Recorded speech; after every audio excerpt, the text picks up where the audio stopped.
Hi everyone, it's me, aka Star Wars Kid. I'm here to do a review on the premiere episode of Star Wars Rebels, Spark of Rebellion. I'll start off with a general review of the episode, spoiler-free, so those of you who haven't seen it can just get an idea of what it's like, what I have to think about it. If you want to stick around after that, I'll give a far more in-depth review on the episode. I'll throw up this so you know that it's the spoiler section. If you don't want to watch beyond that point, you can be safe and not have to ruin anything for yourself. So if you've been a viewer of Star Wars Clone Wars, I think you'll be pleasantly pleased with how Rebels has started. The animation is fairly similar. It's the same team, Dave Filoni and that crew. The look of the landscapes and the ships and design there is very, very similar to Clone Wars. I would say the big difference here is the character design. The characters tend to be a little more cartoony, very within the Disney realm. From start to finish, the episode really has a great amount of momentum. There's not a lot of lulls in the story. You're learning something about the characters constantly while also progressing within the story. Cinematically, it's beautiful. They've done a great job making it really feel like it's in the Star Wars universe. There's one shot that I particularly enjoyed that I was like, wow, the textures, the lighting on it is fantastic. I really feel like I'm on one of those ships.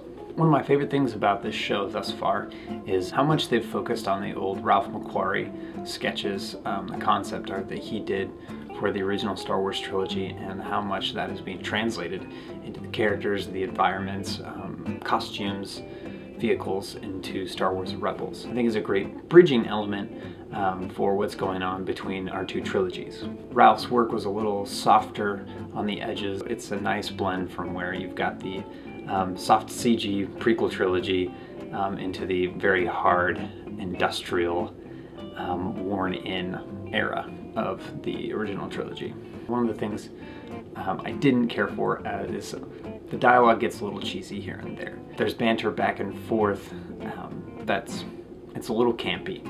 But this show is geared mostly towards the younger audience, so, you know, I understand where they're coming from with that. The score for this show is great. It's Kevin Kiner, who also did the Star Wars Clone Wars series, and he really captures the John Williams essence of the Star Wars universe. I don't want to tell you too much about the characters, so I'll leave that to the spoilered section if you want, though I'm sure you've seen a lot of the characters in the advertisements for the show. All in all, I'm really excited to see how this series goes. A great start with Spark of Rebellion. Just a fun, adventurous story to be told here. If Rebels continues to be like this first episode, I'm sure that the season and series will be packed full of great adventure, some laughs, a little bit of cheese here and there, but I'm sure stuff that everyone, young and old, will enjoy. At this point, I'm going to jump into the spoiler-heavy section of my review, so if you don't want to know anything and haven't watched the episode yet, I'd cut out now. But thanks for stopping by. So imagine if you're watching now, you either have watched the episode or you have no problem in hearing some detailed information. So we start out on the planet Lothal, or Lothal. Lothal. Ezra pronounces it differently than some of the other characters, but that's neither here nor there. When we meet Ezra Bridger, he's the street rat character who helps out a vendor with a little customs run-in with the Empire, and we kind of get an immediate sense that he's very much this Aladdin type character, running around, getting himself into trouble. The funny thing about that is, if you compare the two side by side, Ezra and Aladdin, both Disney characters, look very similar. So Ezra sees Kanan, Sabine, and Zeb all plotting to steal from these Imperial troops. He watches from the rooftops to let this all play out. He sees our pack of rebels getting ready to steal this shipment from this Imperial force. Ezra takes the opportunity to jump in and steal some of these shipments for himself. After dispatching their Imperial pursuers, Zeb and Kanan go about chasing down Ezra to get back the shipments that he stole from them. Now this is where the cheesy dialogue came in that I mentioned. When Ezra first sees them, he's like, "Who are these guys?" Kanan's like, "Who is this kid?" Some TIE fighters swoop on in and fire at them.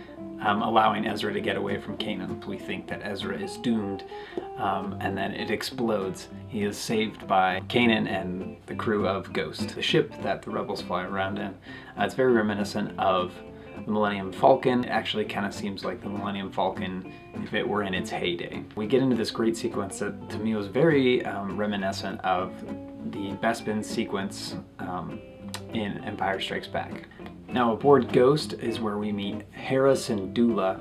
For those of you who are avid viewers of Clone Wars, you may recognize the character. Pew pew pew! And our heroes escape. Agent Kallus. Agent Kallus works for the ISB, or the Imperial Security Bureau. Kallus has these big old chops on his face that kind of call back to the 70s style of the original trilogy. So Kanan and Hera take the arms that they stole in this shipment to a character named Vizago. He also provides a bit of information for them about where a group of Wookiees are being held. Sabine, Zeb, and Ezra are taking another part of the shipment into the Tarkin town, which turns out to be food supplies. They hand it out to the refugees there. We get another Force-sensitive moment with Ezra. He wanders into Ghost, to Kanan's quarters. He opens a drawer there and finds 2 items: a holocron and a lightsaber. Ezra's like, "But I thought all the Jedi were dead." And Kanan's like, "No, they're not dead. I'm a Jedi." And Hera's like, "That's great and all, but let's go save these Wookiees." So the rebels dock into this Imperial station and convince them that they're bringing them Wookiee prisoners. Stormtroopers open up the door and they're like, "Hey, that's not a Wookiee." Kanan's like, "Sure it is. Haven't you ever seen a hairless Wookiee before?" The funny thing about this is that Zeb's character design comes from a Ralph McQuarrie concept sketch of early Chewbacca. "It's a trap!" A Star Destroyer shows up. So the blaster fire ensues as they try to escape the docking station. Here's where we get to see this cool scene of Sabine setting charges in a control room with Chopper. Chopper, by the way, is the astromech droid aboard Ghost. He gives these little sassy waves with his mechanical arms here and there, and it is hysterical. He's a great little character. As they're headed towards the ship, Ezra gets snatched up by Agent Kallus. Ezra is thrown into a holding cell in the Star Destroyer, and while he's in there, he busts out the holocron that he stole from Kanan. He ends up opening the holocron up to reveal a message. The message is from Jedi Master Obi-Wan Kenobi. So the gang aboard Ghost decide to come back and rescue Ezra, even though it seems like suicide. They get in, there's a little more fighting. Sabine has another great explosives moment where she paints this rebel phoenix on the ground, and it turns out to be an explosive. So they make their way to Kessel. Kessel was probably one of my favorite locations in the episode.